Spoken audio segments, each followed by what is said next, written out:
Good morning and welcome to our 6th annual Future of U.S. and China conference.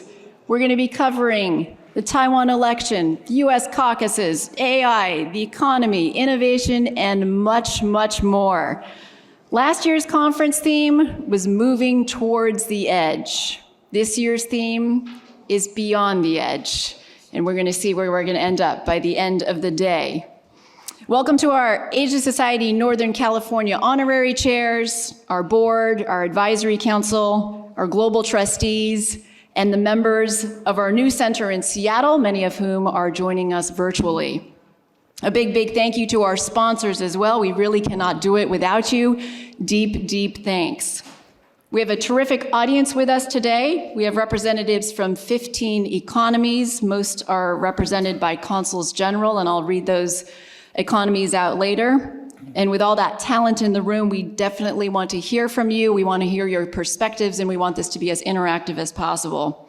There will be opportunities for audience Q&A. If you have a question, raise your hand. If the moderator calls on you, please introduce yourself, be brief with your questions. We'll get to as many as possible. This event is on the record. We do have press in the room. They are in the back tables over there. All the videos are going to be posted on our website, so please do take a moment also to silence your phones. I'm Margaret Conley, the Executive Director of the Northern California and Seattle Centers.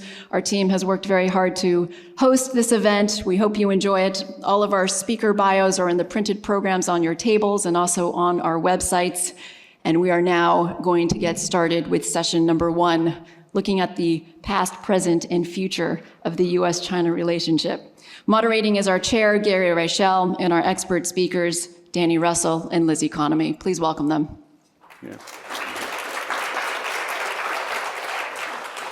That wasn't quite the thunderous applause Xi Jinping received at APEC. So if you guys could kind of up your game, standing ovation and things like that, we would be much appreciative. Good morning. We're going to cover the initial 30 minutes to set a little bit of context for the day.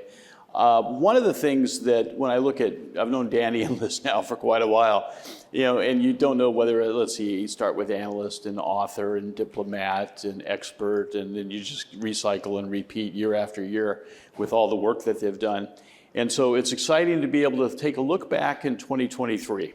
As Margaret mentioned, when we did this last January, I think there was a great deal of trepidation on where we would be today. Some of that, one of the questions is how much of that has been mitigated? How much of that actually are we overestimating in terms of how the relationship may have stepped back from the brink? So what I'd like both Liz and Danny, and Liz, you'll go first, to talk about is give us a short summary of the year. Give us a short summary of 2023, where we were, what your role was in it. Lost the mic. Oh, it's back.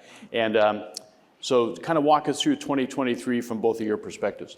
Okay, thanks, Gary. It's great to be here and great to be on the stage with you and Danny. So the way I look at U.S. policy toward China over the past year is, if you think about the previous 2 years, it was an effort by the Biden administration to put in place the building blocks that would enable the U.S. to compete effectively with China. Right, so the overarching strategy, the sort of tagline for it is managed competition. And so I think in terms of invest, right, which was the CHIPS Act, the IRA, the bipartisan infrastructure law, then you had sort of the compete element, which was really, I think, from the perspective on the economic side, how do we think about export controls? What are we doing with in and outbound now, investment screening, a whole move toward resilient and diversified supply chains. So putting in place a lot of policies around those areas. And then the alignment part with our allies and partners. And I think both in terms of our European and our Asian allies and partners, you witnessed a really extraordinary increase, right, in the tempo and the pace of our engagement and around the China issue. And so the US-EU Trade and Technology Council, or the Quad, right, they had strong China components in many respects.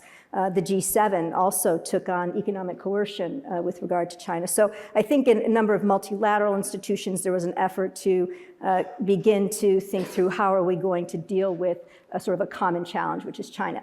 I think in this year, especially beginning probably in June or so, I think the administration said, okay, we've got the building blocks of the competition pretty much in place. Now we need to do a better job of managing the competition. And that's when you saw the sort of flurry of visits by the cabinet secretaries, an effort to, I think, reweave the net in many respects of engagement, right? To identify global issues, bilateral issues where the two countries could try to find some common ground, and culminating in the president's meeting with Xi Jinping at APEC. And then we saw, the agreements around restarting the mill-to-mill dialogue on fentanyl, climate change again. So I think some positive moves. Secretary of Commerce, where I was based for 2 years, had a set of meetings leading up, traveled to China, met again with her counterpart at APEC. They've had a talk since. So basically trying to get dialogue going, right? We don't want that relationship to devolve into kinetic conflict. We are trying to find areas of common ground and common purpose. So I think from the US perspective, that was the landscape. I'll say 2 words on the China landscape because I've probably talked too much already, but I think on the China side, there was also a shift. Obviously they came out of COVID, which was a big shift for them, right? They, released, the lockdowns ended. I think the economy did not bounce back in the way that they'd anticipated. Certainly they had some major successes. Look at the EV market, some breakthroughs it seems on semiconductors, but overall a sort of sputtering economy. Some headwinds, I think, in terms of the Belt and Road Initiative. We saw them scaling back on that. The sort of support, tacit support or other support for Russia also caused a lot of, I think, backlash internationally and a lot of discontent domestically too. A lot of people don't agree with that decision. So I think from their perspective, they had good reason and a lot of concern over, again, the supply chain diversification effort, which is not just the US, right? It's Asia, it's Europe, everybody is looking to do that. And so I think they had a big incentive they want US business back, they want to stabilize the relationship. They've got too much going on at home and enough on the international front. So I think for both sides, there was a sort of a belief that each would be served well by coming together and trying to at least, as I said, stabilize, right, the relationship, if not actually, really grow it. Okay, great, thanks. Yeah, Danny, also turn to you for your thoughts, but maybe one comment from you on what Liz said when you said they want the business people back. Not all of the China government wants the business people back, and certainly by their behavior. And so some of the other discussions are, is this really open arms, or is it one arm open and the other one's still behind our back? So, Danny? Fair enough. Well, it's very selective, and they want foreign business, American business, back in China on their terms, not on the West's terms. And that's perhaps not surprising, but I'd take a step back and say that I think in retrospect, 2023 for the US and for the Biden administration was on balance pretty successful when it comes to US-China relationship. It was, I think, a year of experimentation, a year of discovery, a year of learning, but that by and large, US policy vis-a-vis China is in a stronger position today than it was a year ago. And that, in a way, the opposite is true in China, that Liz used the word headwind, which I think really captures it. A year ago when we met, China was on the upswing. Xi Jinping had just come out of this grand celebratory 20th Party Congress, named to a third term. The Chinese economy was just coming out of zero COVID. There was a sense of the inexorable, progress of the economic juggernaut and so on. And 2023 has been a year of pretty profound setbacks and disappointments, I think, for China. Liz mentioned some of the challenges. I think that the cost of zero COVID and the exit, 1.5 million people, wasn't just the death rate and the economic fallout, but also what average Chinese people saw and learned and were reminded about how the party operates, the reinstitution of a kind of old-fashioned, almost Stalinist or Maoist sort of cell system. And I think it's fair to say they didn't really like it. Beyond that, look, the economy is not just slowing. I think GNP is probably the wrong metric to use to try to understand 2023 in China. The fact is that people aren't getting paid their full salaries.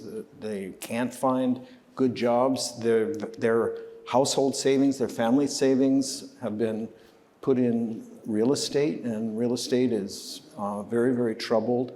People are voting with their feet. I don't want to overdo the story, but this is not the 2023 that one imagines Xi Jinping envisaged when he accepted the accolades of his peers or his comrades at the 20th Party Congress. Moreover, he, in the National People's Congress in March, put in place his loyalists, his pets. He mowed the lawn. He eliminated factions. Of course, they're restarting. And yet he's had the humbling and embarrassing necessity of purging and replacing the very people that he picked and lifted up over the more traditional candidates. And I think that has cost him in credibility's term. Now, the U.S. China relationship, which coming out of Bali looked like it was on track, got thrown badly off course through the balloon incident. And as Liz described, over the course of the summer, the Biden administration took a series of measures that I think gradually recaptured some equilibrium, but on terms that are acceptable to the United States. So all in all, I think 2023 was a pretty extraordinary year and quite a bit different from what we were likely to predict. If I could ask you one elaboration on the Quad. The Quad to me was a disappointment last year in the sense of what it had envisioned it was going to be versus what it came out of the year looking like. How would you comment on that? On the Quad? The Quad. I think, I am a huge fan of the Quad, and I think what the administration has done is impressive and admirable. The one area of underperformance, in my opinion, has been telling the story of what is the Quad up to, what is it doing. Many of the processes that have been inaugurated through the Quad Investor Network, on technology, on public health and so on, involve ongoing coordination and discussions among expert groups. These are the working groups. And they're not generating fireworks. These guys and women are rolling up their sleeves. They're coordinating, and it's not dramatic. It's not necessarily beautiful to watch. I think that all four governments, and certainly the U.S. government, could and should do much, much more to try to narrate the work of the Quad, to tell the story, because what's happening behind these closed doors is hard to understand. And the beneficiaries of the work, when there is product, are the neighboring developing countries in South Asia and Southeast Asia. So it's not something that gets picked up in the United States or seen in other parts of the world. So Liz, when you mentioned competition, I have a broader question on competition I'll get to later. But specifically, we, the United States, signaled pretty strongly what we were going to do for months and months and months. And yet, China's response was somewhat muted in some cases, but also surprising in others in terms of its lack of substance.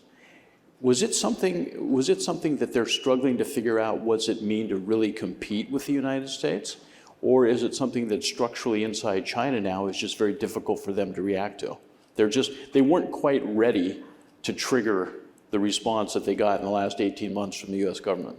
Yeah, I mean, if we're talking like broad competition, so I mean, I know you're particularly interested in technology and the economy, but I think broadly, the competition, whether we're talking about competition in the United Nations, over values and norms and institutions, or we're talking about technology in the economy, or we're talking about the Indo-Pacific and our security efforts. I think you're right. In part, the Chinese spent a lot of time saying, we don't view the relationship in this way, even though, of course, they do view it that way. But their whole narrative is, we don't accept your framing of this as a competition, as a strategic competition. So in that context, I think maybe there was a little bit of getting caught off balance.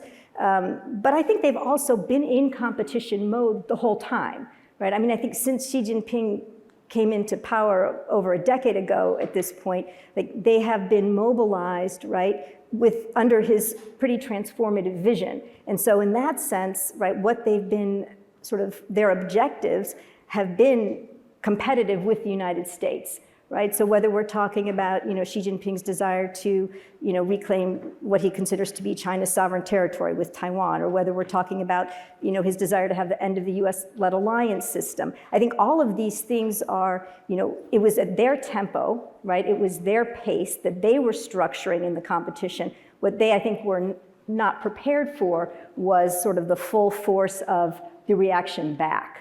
So I think,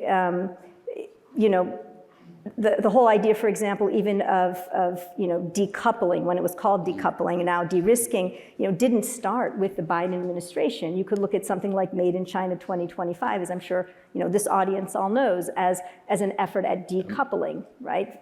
So I think, and then Xi Jinping had his dual circulation, right, which was nothing if not saying, right, China can innovate, manufacture, and consume all within the Chinese economy. It will continue to export, and it will continue to encourage multinationals to be dependent on China for supply chains. But they were not prepared for the US and Europe and Asia to say, actually, we don't want to be dependent, right? We're concerned about what's going on inside China. We're concerned about the Russia-Ukraine situation. We're concerned about so many different things. We actually are going to suggest to our companies that maybe they should reduce their reliance on China. So I think you're right. They weren't prepared for the nature of the US competition. But I think it's important to recognize that they have long been competing, right? And I just think that's sort of, but I think, they're pretty adept at figuring things out. And I don't think we can sit back, and rest on our laurels and feel like, okay, 2023 was better than we expected, so yay for us. I can hang out for a little bit and take a deep breath. That would be the exact wrong thing to do. I think that'll come up in another question or so. So Danny, one of the things that's come out of this response from China is this black box that they're basically creating now around information flows, and the rating of Bain's offices, CapVision offices, looking for the experts that all of us would have been using to actually validate decisions we're making about business in China. And they're very specifically targeting those individuals now, because many of those individuals were working in state-owned enterprises, they're working in universities, so they're already being paid by the government. Many of them didn't declare the income they got from their consulting practices, which makes them now vulnerable to additional scrutiny. So that's going on in the background. We're not going to hear much about that, but you have to be somewhat involved in those companies to actually understand that. But do we run the risk now of knowing year by year far less about China than we did before? Are we now crossing into a place where that entity, however you want to describe it, we're actually going to be competing with something we understand less about as time goes on? That's a really interesting question and an important challenge. There's a fundamental difference between having information and understanding. Certainly, we have access to less information about China, although there has always been a major effort to try to conceal things from the outside within the party, within the system. China is governed by a Leninist revolutionary party that is intrinsically paranoid. And I've recounted many times the conversations that then Vice President Biden had with then Vice President Xi Jinping, in which early on, before he became party secretary, Xi really made it clear that he felt China was under immense threat from the outside, including threat from the black hand of foreign governments that were seeking to suppress. And so the urge to conceal is hardwired, I think, into the Chinese system. What perhaps has changed is, A, they've gotten a lot better at it. B, they are much more highly motivated by this increased level of competition, strategic competition and rivalry. And C, they, like the rest of us, have entered into the universe in which data matters, the world of digital technology and penetration. And we see in the crackdown on Didi Chuxin or on Alibaba and Tencent that the state is determined to be the principal, if not the exclusive, owner of data in China. We see through the various laws and regulations enacted in the last, say, year and a half or 2 years, China's determination to engineer a semi-permeable membrane around the nation that will retain data within China's servers and borders, while and manage and monitor what is allowed to go out, at the same time seeking to import as much data as possible. The understanding piece of it, though, Gary, I think we shouldn't draw a one-to-one correlation between our access to information and our understanding. It takes discipline, experience, intelligence to make sense of the various clues as to what we think the Chinese leadership is thinking, planning, and doing. There's an awful lot that we don't know. The key is to operate on the basis not of our prejudices and our assumptions, but on the basis of sort of rational extrapolation from the information that we do have. I think it's just a matter. One thing on No, that? please, go ahead. Yeah, so it occurs to me, I think Danny's exactly right. So there's the element of the state trying to control data. There's also, though, just the enormous reduction in our engagement with China, right? Our human engagement with China, whether we're talking about students or, what was a very vibrant NGO, engagement, or scholarly researchers that are going and doing on-the-ground field work in China, media and journalists, right? So a lot of it, and even actually I think the sort of local heads of American companies, right, are now, not nearly as many of them are Americans, right? So I think that all of those sources of information, which are hugely valuable in the kind of knowledge gathering, the nuance that you want, those kinds of insights are much diminished. And I think that's also a problem. I think our understanding of China's intentions is not so bad because Xi Jinping is pretty public and we've got thousands of pages of his speeches. He's pretty clear about what he wants. But I think Chinese capabilities, right? That's where we end up not knowing as much as we would like to know if they're not giving us good economic data anymore, right? I mean, it was never good, right? But now there's so much less of it even we're not even getting the not good data. So I think that's challenging. I think that's one, sorry, go ahead. Just to pile on, Liz is making such an important point. What I would add is that a lot of our insight came from time in China, meeting with Chinese friends and counterparts with whom we had a relationship of trust, and having them explain to us what it looks like to them. So we don't necessarily have to take everybody's word for it, but that's a really powerful source of analytic input. Mm-hmm. And now there is an environment in China and among Chinese nationals that puts a high risk, a high price on any kind of confessional engagement with Westerners. And so that's a major source denied to us. So that's the China side. I've actually been almost equally disturbed now by Mike Gallagher's committee. I happen to have had good conversation with him, but this idea where we're going to start restricting students traveling, we're suddenly asking the question, why do Americans need to go study in China? Why do we need to send these groups? It's a disaster. So we already have this situation, both Liz and Danny referenced, where CEOs are not going over. So you're losing a very high level view of what's happening on the ground in China.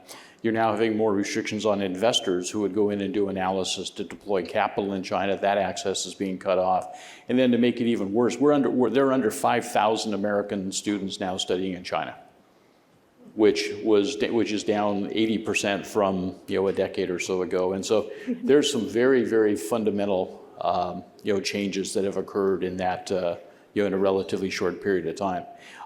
Going back to the policy side of things, so we made some achievements in 2023. We're now going into a very mild, relaxed political environment for 2024.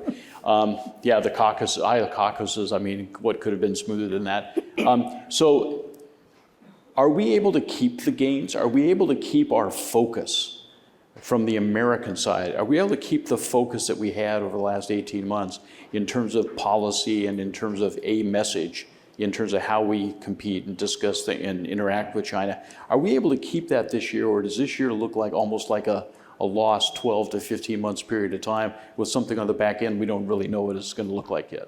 Yeah, I mean, I think it's shame on us if we don't keep the focus, right? So there are 12 months left in this administration at this point, not quite, but and there's a lot to get done, a lot that can be done, and so I think there's still a lot of energy behind moving forward, and whether we're talking about ensuring that our work with our allies and partners remains firm, that kind of constant engagement that we've had, or whether we try to pick an area with China, maybe it's the mill to mill, maybe it's climate change, but find something where we actually can get some kind of demonstrable success, right? That would be great, and not I think out of the question.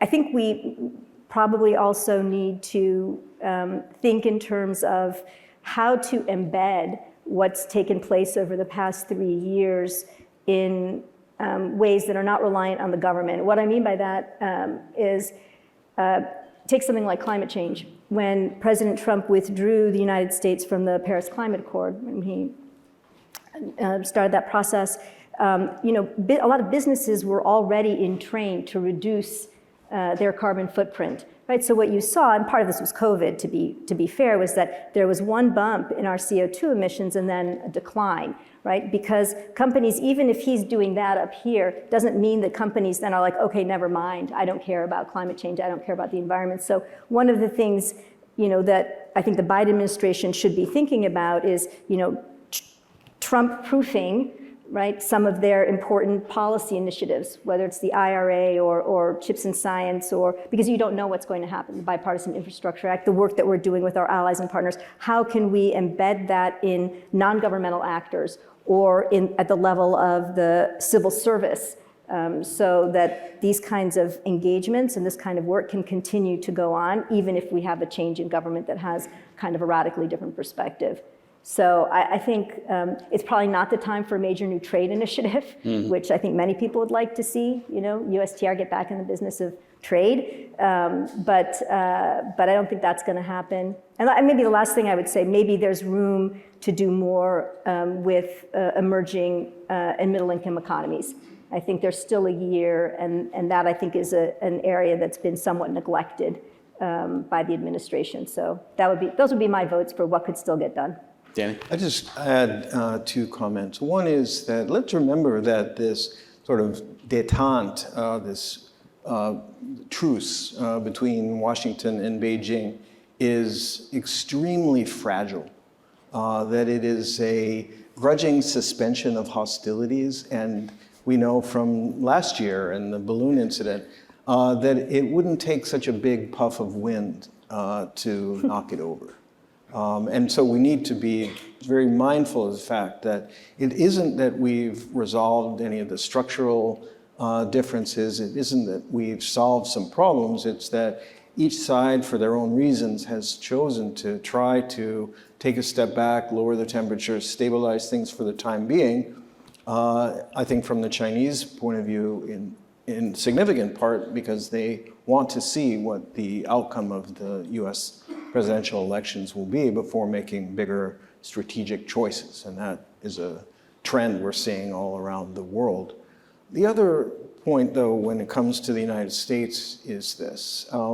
You've asked us in the past, Gary, what does competition mean? And it can mean a lot of different things, but I think this is a moment when it's critical for the United States and US government to differentiate between mindless head banging, the sort of the chest pounding, jingoistic, China bad instincts, which are unfortunately pretty prevalent in Washington and elsewhere. That's not competition, right? That's just sort of mean-spirited yelling.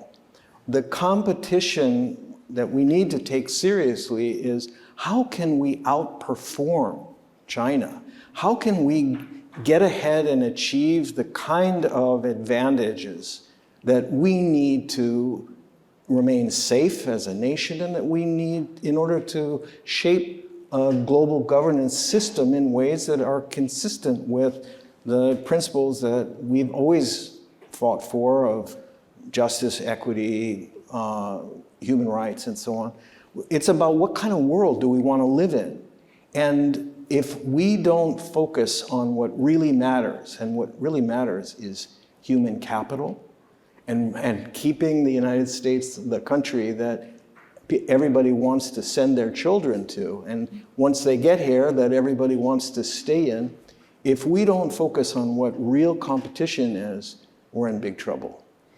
Liz, did you want to add anything to that? No, I think Danny said it really well. I think there's the near-term effort that the Biden administration made to become more competitive. I think was really important. But I think what Danny's talking about are sort of two things. I think one is ensuring that we're playing the long game, right? The human capital element of it, that we're willing to build for the long term, and we can't look at everything as a zero sum, like, China got this, that means we're here. We've got to say, okay, just maintain a steady pace and not retrench at the nearest sign of something happening. So I think that's one element of it. But also I think, there's an element of the U.S. needing to have a vision, right? What is the vision that the United States has for the world in 2030, 2040, 2050 that then enables us to sort of align our domestic priorities and our work with our allies and partners to achieve that vision. And I'm not sure, I think China has a vision, which is not an attractive vision for the United States in almost any domain. But we can't just we don't like China's vision, right? We need our own vision. And I think the principles are good, but we need more than that too, right? We need a sense for how have we brought in the rest of the world to this vision. And I just think that's still a big outstanding effort. We'll have an interesting test this year with EVs on this topic. And then we're going to, I have 2 minutes, so we'll wrap things up shortly. But one of the things that's clear with 5G, the U.S. basically didn't play. We didn't really have any suppliers of that equipment. On EVs, even going back 7 or 8 years ago, Detroit was sounding the alarm in terms of battery technology and what was required to make electric vehicles profitable. And China's now at the point where they have excess capacity for export of 8 million EVs a year and 12 million internal combustion engine vehicles. So 20 million, that's the excess capacity.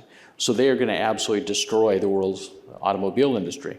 And the question is going to be, are we going to react like, okay, well, put the tariffs up, prevent Chinese EVs from coming into the country, and try to defend an industry that I don't think has any hope of being defended on this particular point? Or are we going to decide to take that higher order point of view that you and Danny referenced, which is focus on the values, focus on being the most attractive place for human capital, because there'll be another EV, another something else every couple of years, and being able to actually focus on that is more important than almost anything else we can do. So with that, I've been told to wrap it up. So thank our panel for kicking things off this morning.